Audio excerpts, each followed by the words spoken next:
بسم اللہ الرحمن الرحیم الصلاۃ والسلام علیک یا رسول اللہ وعلی آلک و اصحابک یا حبیب اللہ۔ اللہ تبارک و تعالی اپنے بندوں کو مال دے کر آزماتا ہے، کسی کو زیادہ مال اور دولت، کثیر تعداد میں مال اور دولت دے کر آزماتا ہے، اور کسی کو تنگ دست کر کے، کسی کو مال اور دولت کی نعمت سے نہ نواز کر انہیں آزماتا ہے۔ مال اور دولت جنہیں کثرت کے ساتھ دیا جاتا ہے، بہت زیادہ دیا جاتا ہے، تو انہیں اللہ تعالیٰ دے کر آزماتا ہے کہ وہ بندہ اللہ کی رضا کے لیے اللہ کی راہ میں اپنا مال خرچ کرتا ہے یا نہیں کرتا، یا اپنا مال دیگر جگہوں پر غلط کام میں، حرام میں لگاتا ہے۔ اگر وہ اپنا مال حرام میں لگاتا ہے، غلط کاموں میں لگاتا ہے، تو اللہ تعالیٰ اس کا مال برباد کرنے پر بھی قادر ہے، اس کا مال چھیننے پر بھی قادر ہے۔ اور اگر وہ بندہ اللہ کی رضا کے لیے اپنا مال اللہ کی راہ میں خرچ کرتا ہے، حلال جگہ پر خرچ کرتا ہے، لوگوں کی مدد میں خرچ کرتا ہے، تو اللہ تبارک و تعالیٰ اس کے اس مال میں مزید اضافہ اور برکتیں عطا فرما دیتا ہے، اور اس کے مال میں رحمتیں بڑھا دی جاتی ہیں، اس کا مال اور زیادہ کثرت کے ساتھ بڑھا دیا جاتا ہے۔ اور جو بندہ اللہ کی رضا کے لیے اللہ کے مال میں، اللہ کی راہ میں اپنا مال خرچ کرتا ہے، تو وہ بندہ اپنی آزمائش میں، اپنے اس امتحان میں کامیاب ہو جاتا ہے۔ اور جسے اللہ تعالیٰ تنگ دست بناتا ہے، جسے مال اور دولت نہیں دیا جاتا، تو اللہ تعالیٰ اس کا بھی امتحان لیتا ہے، اس کی آزمائش میں اس کا نتیجہ کیا نکلتا ہے کہ اگر وہ بندہ جسے اللہ تعالیٰ نے تنگ دست بنایا، آیا کہ وہ تنگ دست رہ کر اللہ تبارک و تعالیٰ سے شکوہ گلا تو نہیں کرتا، یا اللہ تعالیٰ سے شکوہ تو نہیں کرتا، یا بے صبری تو نہیں کرتا۔ اگر بے صبری اور شکوہ کرے گا تو وہ اپنی اس آزمائش اور امتحان میں ناکام ہو جاتا ہے۔ اور اگر وہ اللہ کی اس رضا پر راضی رہتا ہے، وہ صبر کرتا ہے، جو ملا اس پر اللہ کا شکر ادا کرتا ہے، تو وہ اپنی اس آزمائش اور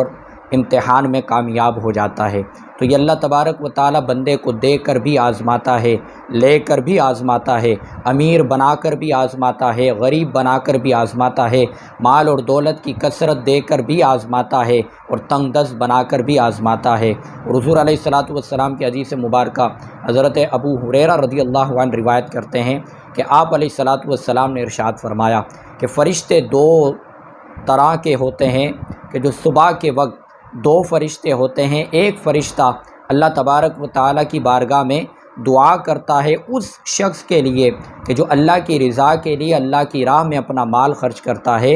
اللہ کا مقرب فرشتہ اللہ کی بارگاہ میں یہ دعا کرتا ہے کہ اے پروردگار، اس کے مال میں برکتیں عطا فرما اور اسے جزائے خیر عطا فرما، اس کے لیے دعائے خیر کرتا ہے۔ اور جو بندہ خرچ نہیں کرتا، جو اپنے مال کو اللہ کی راہ میں نہیں لگاتا بلکہ حرام میں پڑا رہتا ہے، یا دیگر کام کاج میں خرچ کرتا ہے، لیکن اللہ کی رضا کے لیے اللہ کی راہ میں خرچ نہیں کرتا، تو اس کے لیے وہ فرشتہ دعا کرتا ہے، اور وہ یہ دعا کرتا ہے کہ اے رب تعالیٰ، یہ تیری بارگاہ میں اپنا مال خرچ نہیں کرتا، تیری راہ میں اپنا مال خرچ نہیں کرتا، تو اس کے مال کو ہلاک فرما دے، تو اس پر تباہی ڈال دے۔ تو ہمارے اوپر ہے کہ اللہ تعالیٰ نے ہمیں تنگ دست بنایا، غریب بنایا یا امیر بنایا یا دولت عطا فرمائی، تو ہم ہر چیز میں اللہ کا شکر ادا کریں، اللہ کی اس نعمت پر اللہ کا شکر ادا کریں، صبر کریں، شکر ادا کریں۔ اگر ہمارے پاس مال ہے تو ہم اللہ کی راہ میں مال خرچ کریں، تاکہ اللہ تعالی ہماری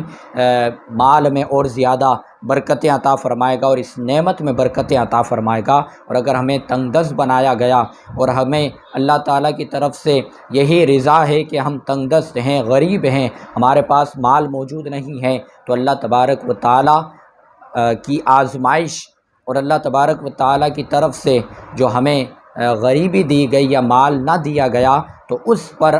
آزمائش میں اور امتحان میں ہمارا صبر کرنا اور اللہ کی اس رضا پر راضی رہنا، اور جتنا ملا اس پر اللہ کا شکر ادا کرنا، یہ ہمارے لیے اور غریب کے لیے یہ اصل کامیابی ہے کہ وہ اس آزمائش میں صبر اور شکر کرے، تاکہ اللہ تعالیٰ کی بارگاہ میں ہمارے لیے یہ کامیابی کا ذریعہ بن جائے۔ تو جو بھی مالدار ہیں انہیں چاہیے کہ اللہ کی راہ میں اپنا مال رضا الہی کے لیے خرچ کریں۔ جو تنگ دست ہیں، غریب ہیں، اگر وہ استطاعت پاتے ہیں تو وہ بھی اپنا مال بھلائی کے لیے، اللہ کی رضا کے لیے اللہ کی راہ میں خرچ کریں۔ اللہ تعالیٰ ان کے مال میں بھی اضافہ فرمائے گا، برکتیں عطا فرمائے گا۔ اور اگر استطاعت نہیں رکھتے اور اگر اللہ کی راہ میں مال خرچ نہیں کر سکتے، کسی غریب کی مدد نہیں کر سکتے، تو جتنا اللہ تعالیٰ نے انہیں دیا وہ اپنے اس پر راضی رہیں، صبر کریں اور اللہ کی بارگاہ میں اس نعمت کا شکر ادا کریں۔ اللہ تعالیٰ اس سے اس آزمائش میں کامیابی عطا فرمائے گا۔ ہم تمام اللہ تعالیٰ کی بارگاہ میں یہی دعا کریں